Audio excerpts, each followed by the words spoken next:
Hi, I'm Sukie from Sukie's Vlogs, which is one of my YouTube channels. I guess you could call this a vlog or a reaction video, or I don't know, but I don't know what to call this video really. But the reason I'm doing this video is because for the past couple of months I've been dealing with the new PIP system. For those who don't know, the PIP system is taken over from DLA. Now, DLA was Disability Living Allowance. So it was money for disabled people who can't work. Basically, the government pays it to them. Now, that old DLA system is being shut down, and everyone that was on DLA then had to make they weren't just moved from DLA to PIP, they had to make a whole new claim for PIP, which is personal independence payments. So it's just kind of like a new system. So for the past couple of months I've been dealing with that basically. I sought help from Choices Advocacy, which have been brilliant in helping me. They've done a brilliant job, but they're a charity organisation run by volunteers, and they can only do so much, and they can only help so many people, you know. So the help that they did give me was brilliant. They helped me to fill out the form, which took a couple of weeks, to be honest. It was a very complicated form, too complicated I think, and too generalised. I filled out the form, I sent it all off with letters from all my doctors, consultants, specialists, you know, all that type of stuff.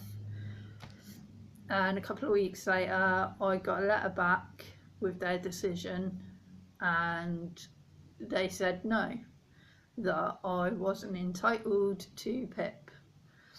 So then I had to do this reconsideration thing, which is something you've got to do before you can appeal.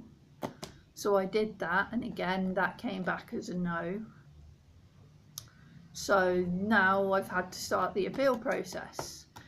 I've never done an appeal before.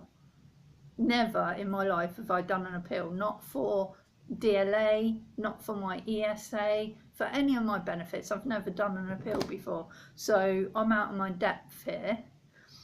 Apparently I've got to write an appeal letter. I'm not sure how to write this letter. I'm not sure what needs to go into the letter. And I struggle with reading and writing and spelling and everything because I have dyslexia. I also have eyesight issues, so I struggle seeing and reading stuff because of that as well.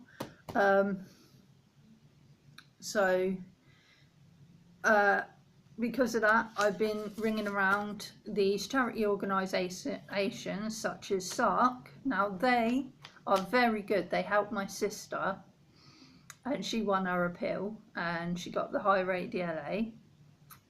I've been ringing them for 2 days now, and today I cannot get through. I've got a month to make this appeal.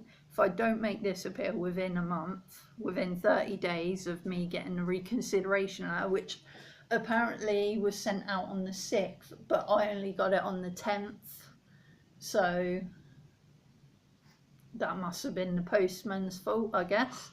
But I've got less than 30 days to make this appeal, to write the appeal letter and send it off. Then they send me an appeal date, and I go to the appeal and deal with it. But I've got 30 days to do this, and I've got no clue what I'm doing. 30 days, less than 30 days now to do this, and I've got no clue what I'm doing. So these charities such as SARC are supposed to help you write the appeal letter, and they support you in the appeal, but again they're a charity run organisation. run by volunteers, and they can only do so much and they can only help so many people. So I fully understand that if they've got waiting lists or if they've got no appointments left, but I've got to keep ringing them every day to see if I can get an appointment for next week. But today I've been ringing them since they opened at 9 and couldn't get through. Basically their phone lines were still off, so they hadn't opened their phone lines yet. So today I haven't been able to get through to them at all, so I've got to try again tomorrow. And if the same happens every day, I'm not going to be able to get their help. So basically I've been ringing around all these charity organisations, SARC, we've even rung Spectrum today, and they were very helpful. Even though they don't deal with PIP appeals, they tried to help us. The gentleman on the other end of the phone tried to help us best he could, and he said he's going to try and ring us back today because he's going to go away and see what he can find out for us and see if he can get in touch with SARC for us. So he's helping the best he can, which again, that's a charity run organisation. And the thing is about Spectrum is it is disabled people like me working to help disabled people, which is really cool. So again, they can only do so much. I'm going to be ringing Citizens Advice, see what advice or see what help they can give me later when they finally open. You know, so all these charity organisations, but I keep getting told the same thing, oh, we don't deal with that, go to SARC. And I can't get in touch with SARC, and it's really stressing me out. And it's, you know, my partner usually deals with the phone calls, and he has mental health issues. So he suffers with chronic depression, with anxiety disorders. He's got ADHD. He has IBS, which, as people with IBS or people who know people with IBS knows, stress sets that off, and he has a lot of stomach issues. So at the moment he's kind of broke down a little bit because of all this stress of this. He can't get through to SARC, he can't, you know, and it's very stressful. Now I face this issue a lot because of my disability, issues like this. Because my disability, my condition is very rare. Not many people know what it is. Not many people have heard of it, including doctors. You know, so if doctors haven't heard of it, then what hope have you got, you know? My condition's called Marfan syndrome, for those who don't know. Oh, excuse me, phone call. Hello, back again. Sorry about that. That was a phone call from Spectrum. They've asked us if we've managed to get through to SARC yet. Said no, you know. So they're going to try and ring them now, see if they can get through. And if she can't get through, she's going to leave them a message to ring me. So that's good, at least. They've got back with me and they're trying to help me, bless them. But yeah, where was I before they rung me? Yeah, I was talking about my disability, Marfan syndrome. It is a rare connective tissue disorder. Now, if you think connective tissue runs through your whole body, your skin is made of connective tissue, your cartilage, your muscles, your nerves, it runs through your whole body. And where my connective tissue is defective, it breaks down, it sort of dissolves over time. So it is degenerative. And because of this, it affects all my organs, such as my heart. My aorta is very weak and it was dilated, which means it had stretched. And in 2013, I nearly died because of it, because it nearly ruptured, which means it nearly exploded, which would have been sudden death. you know. I was very lucky. They told me that if they hadn't caught it within a week, I would have been dead. So, you know, they've managed to fix that problem, but I still have issues with my heart. I'm on medication for it, you know. It affects my eyes, my condition. My eyes are actually dissolving. That's the simple way of putting it. It sounds silly, but that's the simple way of putting it. Basically, my retina walls are thinning. Because the eyeballs are made of connective tissue, the connective tissue in it is breaking down. So my eyeballs are dissolving. So within a few years, at the moment it's not affecting my sight, even though I've got glasses.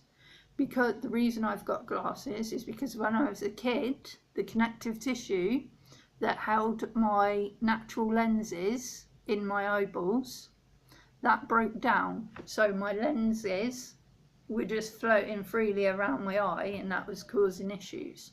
So I had to have operations to remove those.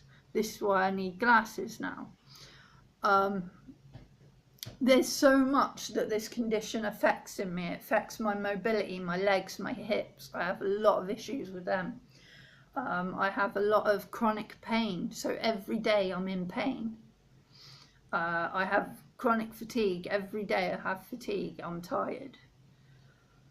I suffer with insomnia. I can't get to sleep properly most nights. So again, that flares up the fatigue and the chronic pain. I have a lot of issues with my neck, shoulders, my spine. I had operation on my spine when I was a teenager because I had scoliosis, which scoliosis is where the spine curves, and my spine was basically an S shape. So I had to have an operation to fix that. I had my spine fused, which is where they inserted metal bars, drilled it into my spinal column and bolted it in there to hold my spine straight. So now I can't bend my spine. There's an endless list of troubles it causes. Because of this condition, I can't work. So this is why I'm on benefits. Now, PIP doesn't seem to think that I'm disabled enough.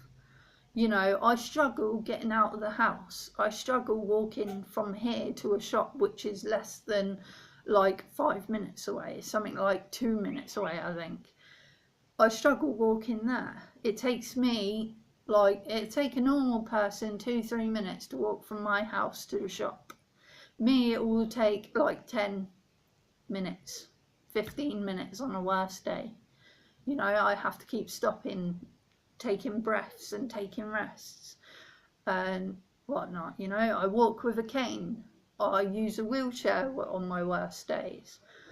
You know, it causes a lot of issues, and PIP doesn't seem to think that it is worth giving me PIP for, and they're making me jump through all these hoops to get what I'm entitled to.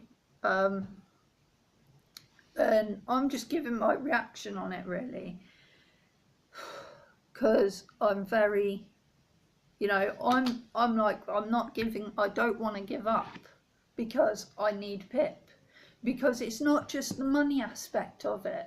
It's not just if I have PIP I get more money. It's not that.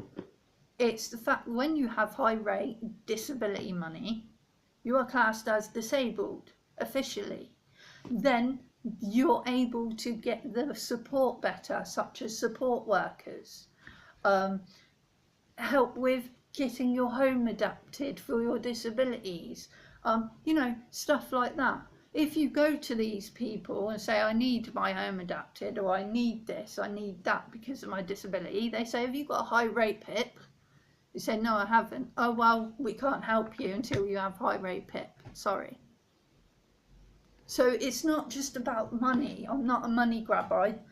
To be honest, I couldn't care less about the money. They can keep the money if they want. If they just tell me, give me the official, yeah, you're disabled, then I can get the help and support I need from these other organisations to get my home adapted, to get the wheelchair that I need. The wheelchair I've got is a crappy cheapy one, which I had to buy myself because I cannot get an NHS wheelchair, because I'm not registered as disabled, because I don't get high rate PIP.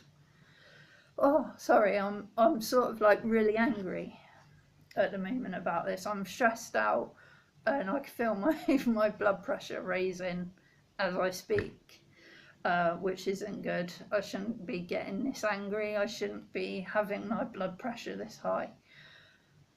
But I'll show you this. This is a book about my condition and about the treatments and everything like that. I take this everywhere with me. I take this to all meetings. I take this to the doctors. You know, and when they ask me, oh, you know, we've never heard of this, I'm like, well, here, read that. There you go. Just flick through that. You'll get an idea of what it is. You know, I'll show you this big folder. This is all my medical paperwork. Like, this is my appointments for the bone doctor, the rheumatologist, which is sort of like a muscle doctor, I guess. This is for my heart doctors, you know, all them appointments. It's also got my medical summaries in, such as when I've had the operations, it's got the summaries of that in to tell doctors what has happened and what, you know, it's got everything, stuff to do with x-rays and scans, and it is a massive folder full of it all, and it's getting bigger and bigger by the week. You know, so PIP doesn't think this warrants me having high rate PIP. So today, what I'm doing today, this afternoon, is I'm using my last bit of money, which is just under £5 there. That's all I have money-wise in the world at the moment, because I've spent my ESA on food, bills and stuff like that, and travel to and from these places I need to go. So this is my last bit of money.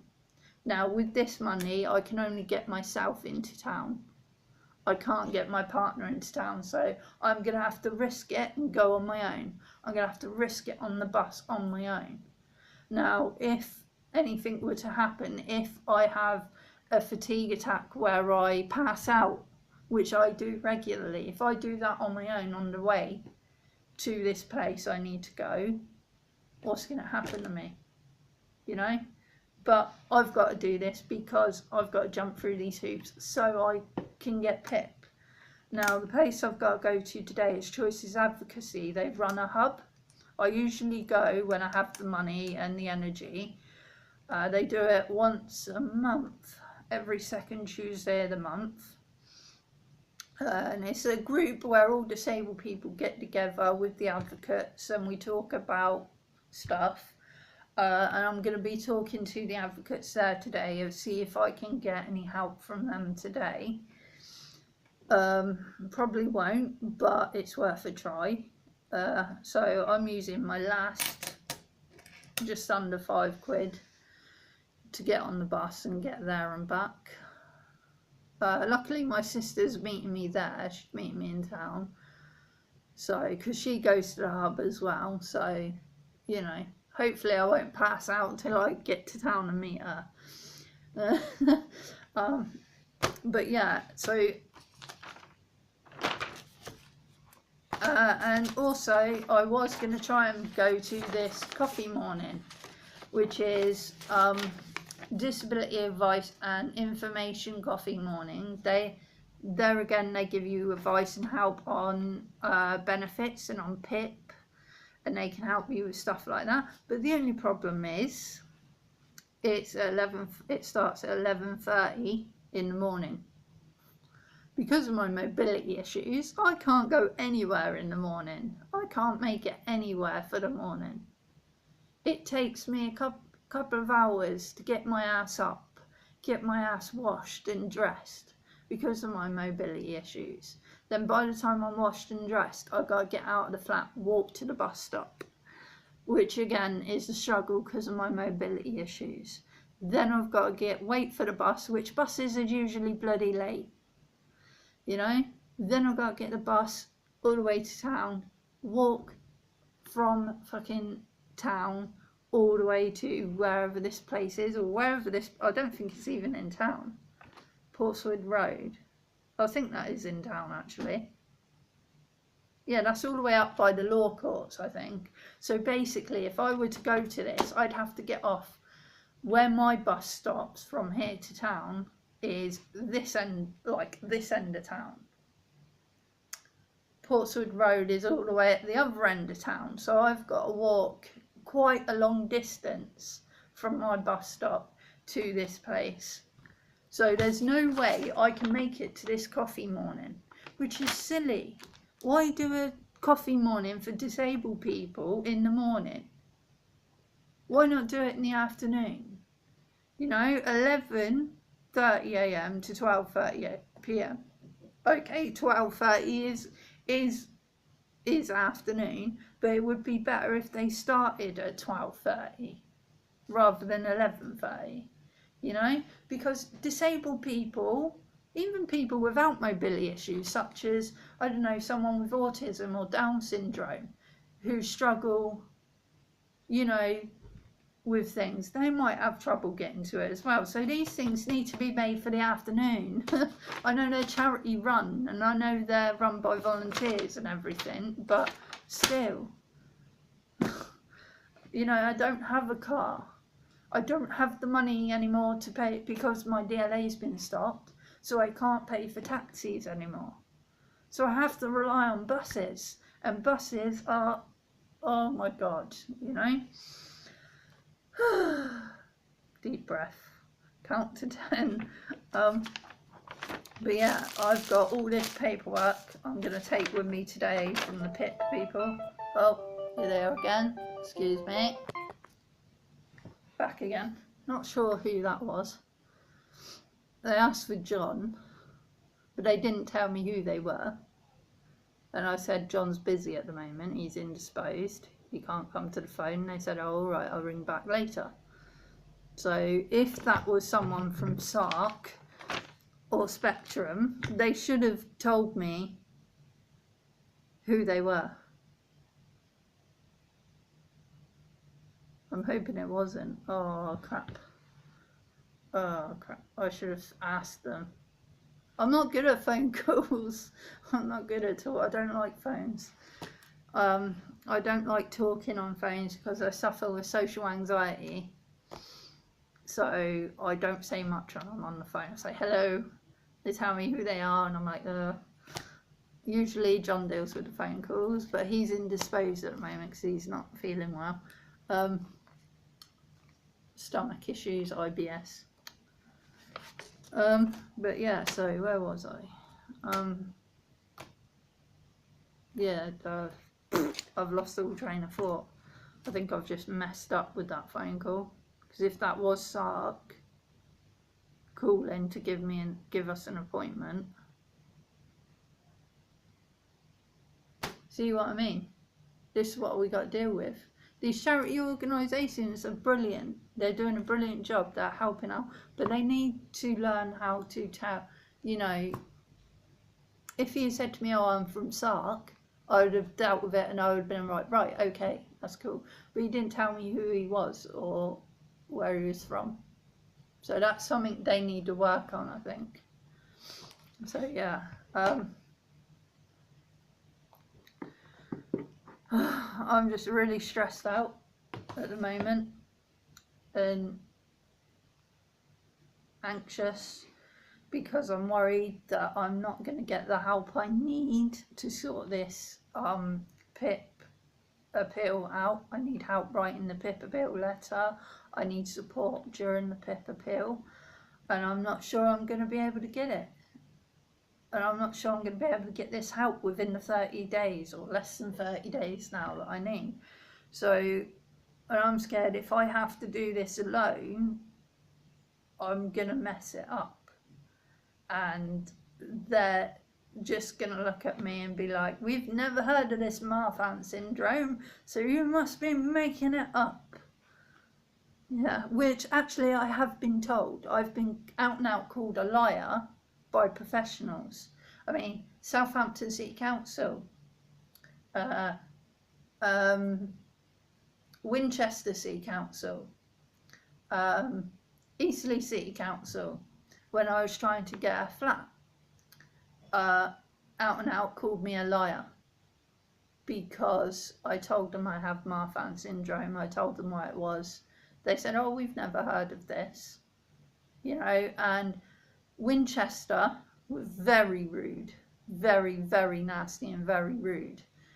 You know, at the time I was sofa surfing because I had no other choice. I had nowhere to live, you know, family issues, family deaths, my parents were dead. I was young, like I was a teenager, trying to get somewhere to live. Went to Winchester Council because that's where my partner lived at the time, and we were both trying to get a flat together, and they out and out were very rude and said, oh, I don't believe that you have this disability. I believe you are lying so you can scam the government. You know, so I've had my fill of ignorant people like that. You know, and I've had my fill of the system, the benefit system, the housing system. I've had my fill of it. It needs to be fixed, you know. And this PIP system is worse than the old DLA system. I say bring back the DLA system, you know, because this PIP system is horrid. It's unfair, you know. And I've been reading in the news and on like certain pages that DWP and the PIP are causing suicides, and they're making, these assessors, apparently are making bets on how many disabled people they can screw over, right, with each other. And the person who screws over the most wins the money. And I read that and I thought, disgusting. How can you treat disabled people like this? And it makes me angry. And I'm sick of people treating disabled people like this. You know, because I have a lot of disabled friends that are going through the same crap I'm going through. You know, and they're struggling to get what they're entitled to. And I'm sick of it. You know, when there's people that have nothing wrong with them at all, apart from they're addicted to drugs or alcohol, they go in to get PIP and they get given it straight away. I know, I've seen it happen. And I'm like, right, okay, I know alcoholism is a difficult thing. I know being an alcoholic, it's difficult to deal with, right? But you chose to pick up that bottle. You chose to pour that alcohol down your neck. I didn't choose this disability. I didn't choose this connective tissue disorder. I didn't, you know, I was born with this. I had no choice. It's not like one day I woke up and gone, oh, you know what? I feel like being disabled. You know, it's not like I did that. So why are they favouring these alcoholics? People that inflict it on themselves. Why are they favouring them over truly disabled people?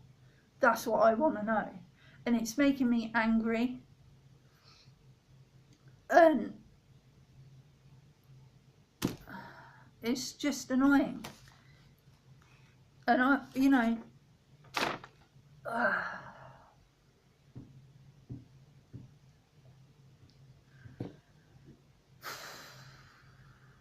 deep breath, count to 10. But yeah, so you can probably guess and see how stressful this is. But anyone going for PIP, get help straight away. Go to places like Choices Advocacy, go to SARC, go, you know, get help from them. Because even though there's waiting lists and things for some of those, at least you're getting a little bit of help. Get help filling in the form. Don't get help from, because on the PIP forms they say, oh, if you need help filling in this form, go to our services. Don't go to the DWP services to get it filled out. Don't trust them, right? Go to somewhere like Sukie or Spectrum, you know, because they're run by people who are fighting for the rights of disabled people. Spectrum is even run by disabled people fighting for the rights of disabled people. So go to someone like that, because they will fully understand your situation, you know. And for those who have gone through PIP and had the same issues I've had, let me know your story. You can find me on Facebook, Sukie Mannix. I have a YouTube page which this video will be on, I think, Sukie's Vlogs. Have a look on there. Let me know what you think, you know, or even do your own video, your own reaction video, and post it on YouTube or Facebook, you know. I reckon actually we should sort out a group page, a page on Facebook for PIP, for people who are being screwed over by PIP, and we can all post the videos on there. Actually, that might be something to think about. Get back to you all on that. But yeah, I think I'm going to try and end this video here because it's quite long. I've gabbed on for like over half an hour. But yeah, I just wanted to do this little video because I've done a few videos about my journey through PIP and that, so I wanted to do this quick little one because it helps to get it off my chest as well, making these videos. So, you know, it helps me to vent and get it all off my chest. But yeah, I'm gonna get ready and go to Choices Advocacy Hub and see what help they can give me. Probably not much, but they might be able to point me in another direction, or, you know, they can help refer me to get a support worker anyway, so that would be one thing they can help me with. But yeah, for those who are going through PIP and having the same issues as me, keep fighting, don't give up, keep bugging them, jump through their hoops. Eventually you will get somewhere. And if you fail your appeal, I know it's hard, but do it all again. Do it all again. Get the help from Choices. Get the help from these charity organisations. Don't let them screw you over, you know, because they're doing this deliberately. There are thousands of disabled people like me, like other disabled people out there that may be watching this video, that have been screwed over by PIP. Because as I said, they're doing it. The assessors are making bets with each other on how many disabled people they can screw over in a day, and the winner gets the money. Or I don't know, I think they use money as a bet. Probably they're probably sat there going, do you know what, I bet you I can screw over, oh, I don't know, 10 disabled people today. And the other one's like, oh yeah, I bet you 20 quid I can screw over 15 disabled people today. You know, I bet you that's what they're sat there doing. It's disgusting, you know. But have a look on Facebook. There's a lot of stuff been posted on Facebook. Go on some of the Facebook disability groups, the disability support groups and stuff. Have a look on there. There's a lot of stories posted on there about it. Have a look in the news. Search on Google for it. You'll find it, you know. You read the articles. It's like really interesting stuff. But yeah, I'm going to stop this video here. You know, thank you all for watching. So yeah, it's been a long rant, but thanks for watching. I might do another video later when I get back from Choices to say what help I've got there. But I will keep you all updated, and thanks for watching. And if you like this video and you like my YouTube channel, watch some of the other videos, and please do subscribe. Thank you very much, and goodbye.